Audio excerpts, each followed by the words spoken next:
nga bw'ennakulaza olunaku lw'eggulo eddaame lya Chwa eri mutabaniwe Muteesa, lino nga lyali limulaga akabi ke yali ayolekedde. Kkiriza nsooke nkulaga Daudi Chwa engeri abazungu gye baali bamumaamidde ne batuuka n'okumuweesa obubaka bwe bamuwandiikidde bo bennyini n'abusoma. Buno nga bwali bukakasa nga Buganda nga bukungiriza abazungu, naye nga bulaga nti Kabaka Daudi Chwa yasiimye era yakungiriza. Vidiyo eno abazungu be bagyekwatira n'ekitongole kyabwe ekya British Movie Tone, era bagitandika n'ebigambo ebigamba nti Kabaka wa Buganda akungiriza, era ne yeenyumiriza nnyo mu bukulembeze bwa Bungereza mu bwakabaka bwe, naye nga ddala yali abyogera ng'abitegeeza oba yali asoma bisome.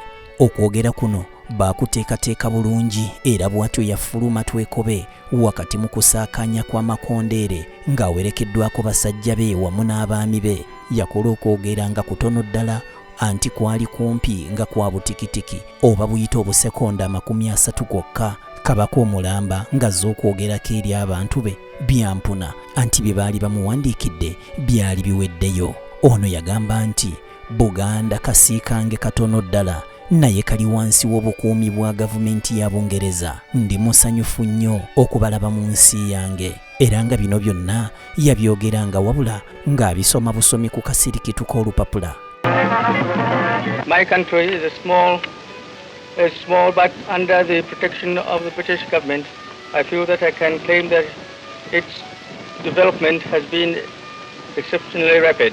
I'm very glad to see you in my country and hope that the pictures which you are taking will be of interest to those who see them. Kale nno munnange oluvannyuma lwa Daudi Chwa okukisa omukono, Muteesa omusikawe yali alina okujja nga yeetegekedde embeera eno yonna. Ssekabaka Muteesa yatikkirwa obwakabaka ku lunaku lwo olw'amazaalibwa giyite birthday bwe yali yakaweza emyaka 18. Ono yatikkirwa oluvannyuma lw'emyaka 3 nga kitaawe Daudi Chwa amaze okujja omukono mu ngabo, era nga yatikkirwa mu biseera ebyali eby'abafuzi b'amatwale nga bamaamidde eggwanga Uganda. Kinajjukirwa nti Muteesa yazaalibwa mu ddwaliro eryali limanyiddwa nga House of Albert Luxin Kuku e Makindye mu kibuga Kampala ng'ennaku z'omwezi 19 omwezi ogwa Novemba omwaka gwa 1924, era ng'ono ye yali omwana ow'okutaano owa Ssekabaka Daudi Chwa ow'okubiri.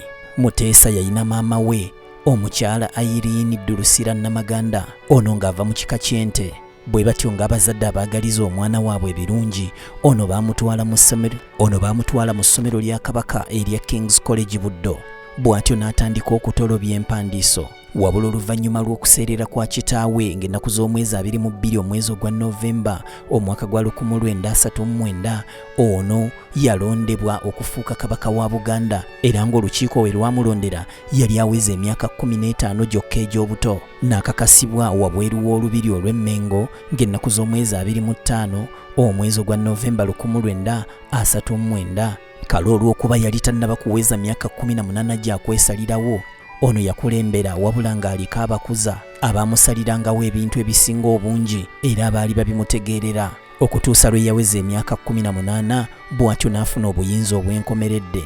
Oluvannyuma lw'okusoma e Buddo yatwalibwa e Bungereza mu ttendekero erimanyiddwa nga Magdalene College mu kibuga Cambridge. Oluvannyuma ne yeegatta ku ssettendekero w'amagye amanyiddwa nga University Officer Training Corps.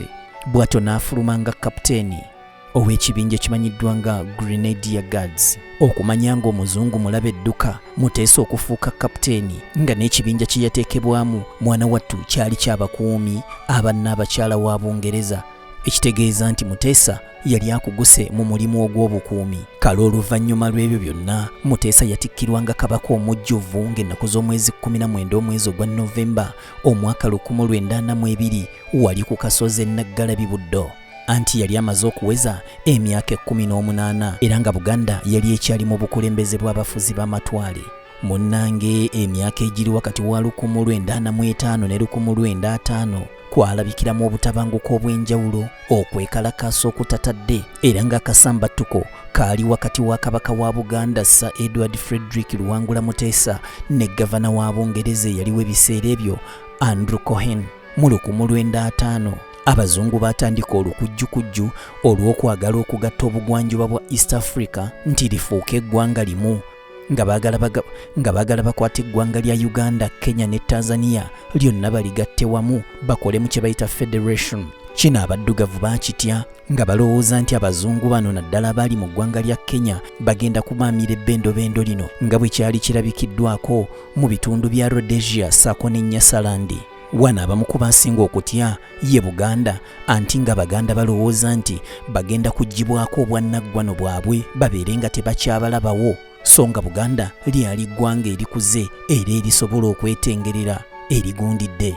Wano Muteesa yayimirira busimbalaala n'awakanya ekiteeso kino, ekintu ekyaleetawo akanyoolagano wakati we ne gavana wa Bungereza Andrew Cohen, era ekyaddirira ye Andrew Cohen okukwata Muteesa n'amutwala mu buwaŋŋanguse mu ggwanga erya Bungereza mu mwaka gwa 1953. Omwaka ogwo olukiiko lwa Buganda giyite Palamenti ya Buganda yasaba Buganda eweebwe olukusa yeetengerere eve ku bukulembeze bw'abazungu. Era wano Muteesa n'addamu n'alya mu ttama n'agamba nti Buganda twagala esalibwe ku Uganda libeere eggwanga eryetongodde, ekyali kitegeeza nti Buganda yali egenda kubeera nsi eyeetengeredde nga bw'olaba Kenya ne Tanzania. Kino kyatunduzza Cohen emmeeme nga talina kyakkola n'asigala nga takyalina kyakuzzaako okuggyako okujja Muteesa wano amwongereyo, kubanga yali atandise okuyingirira emirimu gye.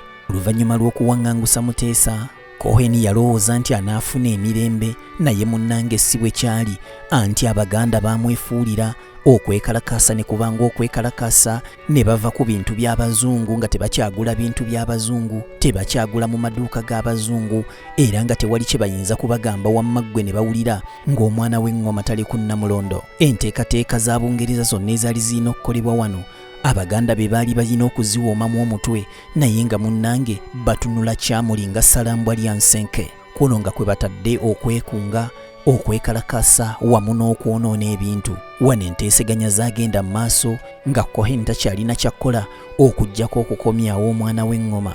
Bw'atyo ng'ennaku z'omwezi 17 omwezi ogwa Oktoba 1955, oluvannyuma lw'emyaka 2 ng'ali mu buwaŋŋanguse, Muteesa yasobola okudda okwabo bwe oluvannyuma lw'enteeseganya ez'omuggundo. Bw'atyo Muteesa olwakomawo, embeera nedda mu nteeko, Abaganda ne baddamu okkuba engalabi zaabwe, wammaggwe buli kimu ne kitambula bulungi. Lindirira ku bbalaza ya Ssabbiiti ejja nga tukutuusaako Kabaka Muteesa ng'ayingira ebyobufuzi.